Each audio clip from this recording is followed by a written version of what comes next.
Hana is 16 and knows nothing but a life lived under occupation. Japan annexed Korea in 1910, and Hana speaks fluent Japanese, is educated in Japanese history and culture, and is prohibited from speaking, reading, or writing in her native Korean. She is a second-class citizen with second-class rights in her own country, but that does not diminish her Korean pride. Hana and her mother are haenyeo, women of the sea, and they work for themselves.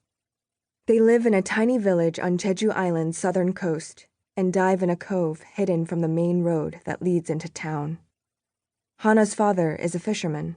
He navigates the South Sea with the other village men, evading imperial fishing boats that loot Korea's coastal waters for produce to repatriate back to Japan.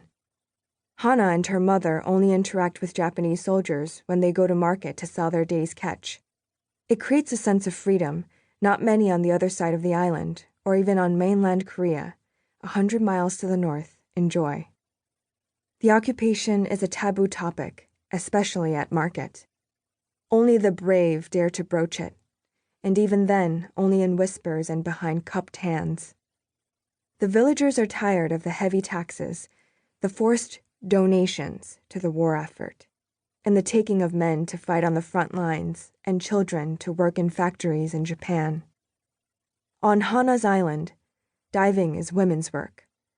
Their bodies suit the cold depths of the ocean better than men's. They can hold their breath longer, swim deeper, and keep their body temperature warmer. So for centuries, Jeju women have enjoyed a rare independence. Hana followed her mother into the sea at an early age. Learning to swim began the moment she could lift her head on her own, though she was nearly 11 the first time her mother took her into the deeper waters and showed her how to cut an abalone from a rock on the sea floor. In her excitement, Hana lost her breath sooner than expected and had to race upward for air. Her lungs burned. When she finally broke the surface, she breathed in more water than oxygen. Sputtering with her chin barely above the waves, she was disoriented and began to panic. A sudden swell rolled over her, submerging her in an instant. She swallowed more water as her head dipped beneath the surface. With one hand, her mother lifted Hana's face above the water. Hana gulped in air between racking coughs. Her nose and throat burned.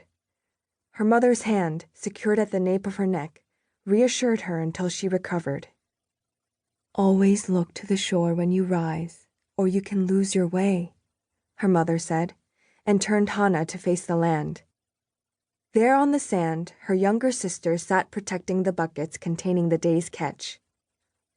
"Look for your sister after each dive. Never forget. If you see her, you are safe."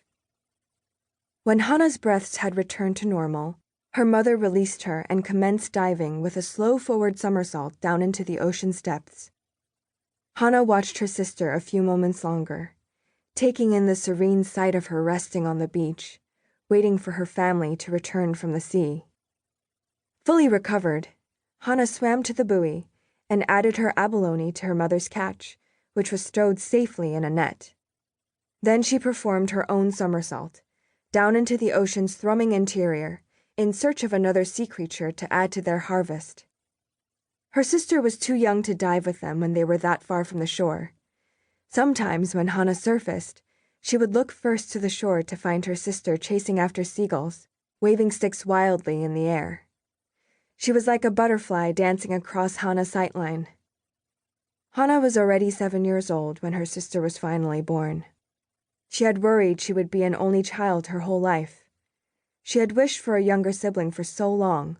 All of her friends had 2, 3, or sometimes even 4 brothers and sisters to play with each day and to share the burden of household chores, while she had to suffer everything alone. But then her mother became pregnant, and Hana swelled with such hope that she beamed each time she caught a glimpse of her mother's growing stomach. "You're much fatter today, aren't you, Mother?" she asked the morning of her sister's birth.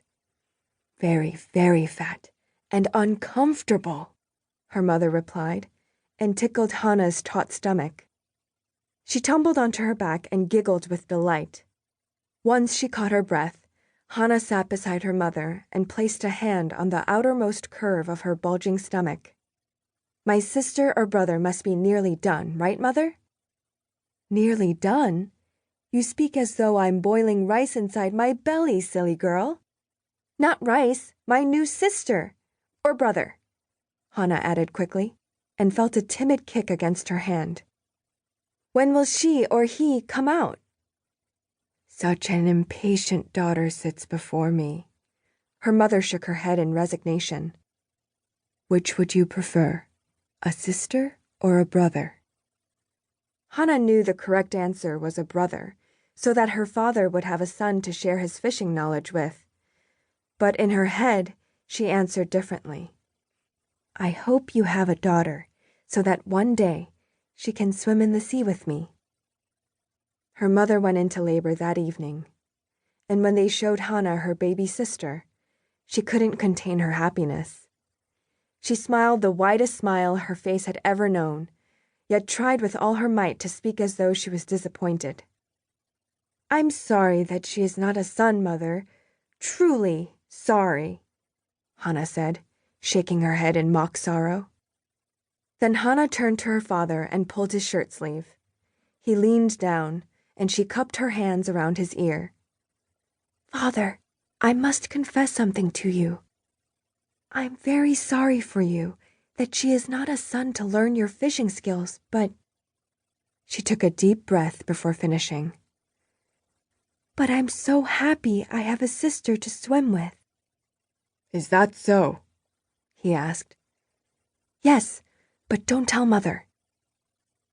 At 7 years old, Hana was not skilled in the art of whispering, and gentle laughter rippled through the group of her parents' closest friends. Hana grew quiet. Her ears burned. She hid behind her father and peeked at her mother from underneath his arm to see if she had also heard.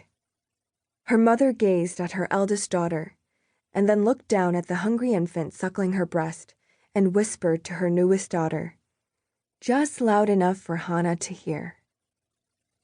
You are the most loved little sister in the whole of Jeju Island. Do you know that? No one will ever love you more than your big sister.